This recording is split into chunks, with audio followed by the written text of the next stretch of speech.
ઓગળ તાલુકાના ઈસરવા ગામે વર્ષો જૂનો રસ્તો ખુલ્લો કરાવવા ગ્રામજનોએ હાઈકોર્ટનો આશરો લીધો।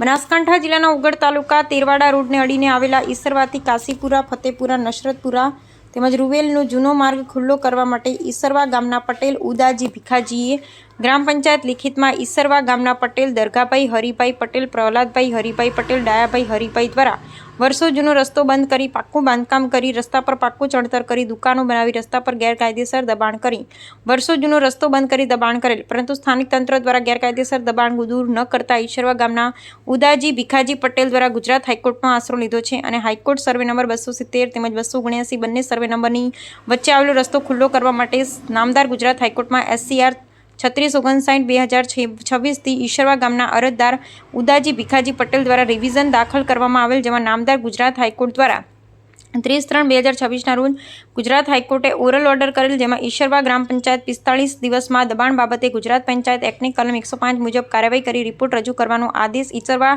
ગ્રામ પંચાયતે આપવામાં આવેલ, જેમાં તલાટીશ્રી દ્વારા દબાણ દોરનું પ્રથમ નોટિસ ગુજરાત પંચાયત એક્ટની કલમ 105 મુજબ તારીખ 17/4/2026 પ્રથમ તથા 5/5/2026 રોજ બીજી નોટિસ તથા 11/5/2026 રોજ ત્રીજી નોટિસ આપવા છતાં આજ દિન સુધી આ દબાણ દૂર કરેલ નથી। ગ્રામ પંચાયત દ્વારા દબાણકારોને 105 મુજબ નોટિસ આપવામાં આવી છતાં દબાણો યથાવત રાખવામાં આવેલ, પરંતુ સ્થાનિક તંત્ર દ્વારા કોઈ જ કાર્યવાહી કરવામાં આવેલ ન હોવાથી ઈસરવા ગામના લોકો સ્થાનિક તંત્રથી નારાજ થઈ રોષ ઠાલવ્યો હતો। હવે જોવાનું રહ્યું કે ઈસરવા ગ્રામ પંચાયત હાઈકોર્ટના હુકમનું પાલન ક્યારે કરે છે। અહેવાલ જયંતિભાઈ ઠક્કર, ન્યૂઝ 16 ગુજરાત।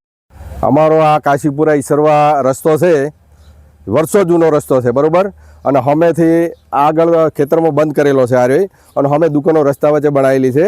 એ તાત્કાલિક બાંધકામ તોડવામાં આવે ને તાત્કાલિક અમારો, અને મેં ઠરાવ આવેલો છે રોડ બાબતનો પહેલેથી જ આ રસ્તા માટે, અને રસ્તો હજી ખુલ્લો થયો નથી, બરાબર।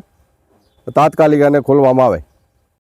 મારું નામ પટેલ ઉદાજી ભીખાજી, ઈસરવા। આ 542 સર્વે નંબરનો ઈસરવાથી કાશીપુરા રસ્તો નીકળેલો છે। આ રસ્તા માટે અમે હાઈકોર્ટમાં અપીલ કરેલી હતી। હાઈકોર્ટે 45 દિવસની મુદત આપી, છતાં આ કોઈ પણ કર્મચારીએ રસ્તો ખોલાવેલ નથી। અહીંના તલાટી સરપંચને બધી ખબર છે, પણ એ લોકોએ પણ કોઈ અભિપ્રાય લીધો નથી, અને ખોટા આખા પાછા ટાઈમ વેસ્ટ કરાવે છે, અને ખોટી રીતની બધી બજાવે છે નોટિસો। તો મામલતદાર સાહેબશ્રીને અરજ કરું, કલેક્ટર સાહેબને અરજ કરું કે આ રસ્તો તાત્કાલિક ખોલાવવા વિનંતી છે મારી। તમે હાઈકોર્ટ ગયા હતા, કેટલા દિવસની મુદત આલી હતી? હાઈકોર્ટે 45 દિવસની મુદત આલી હતી દબાણ દૂર કરવા માટેની। તલાટી, ક્રમ મંત્રી, ગ્રામ પંચાયત કોઈ પણ કાર્યવાહી કરી નથી। સાહેબ, આ રસ્તો છે ને વર્ષો જૂનો છે, રાજ રજવાડ વખતનો છે, અને 11 થી 12 મીટરનો આ રસ્તો હતો પહેલાં। અને આ લોકોએ અમે હેડેલા છે, અમારા દાદા હેડેલા, અમારા બાપ દાદા હેડેલા છે। અને આ રસ્તો સામે દેખાય ને વાઇડ, અહીંયાથી આ રસ્તો એ લોકોએ ખેતરમાં ભેળવી દીધો છે। પછી આગળ જતા એણે પાકું બાંધકામ કરી નાખ્યું છે રસ્તો બંધ કરીને। એ લોકો માથા ભારે છે, કાંઈ જેવા તેવા નથી કાંઈ। તમારું નામ? મારું નામ વેલાજી નાગજીજી ઠાકોર, ભીખાજી પટેલ। આ રસ્તો જૂનો ડોહાના ડોહા હાથ પેઢીનો પડેલો છે, ઠેઠ સરકારી ઠેઠથી। પછી આ રસ્તો અહીં આવતા બંધ કરી ખેતરમાં ભેળ્યો છે, અને આગળ જતા રસ્તામાં બાંધકામ કર્યું છે।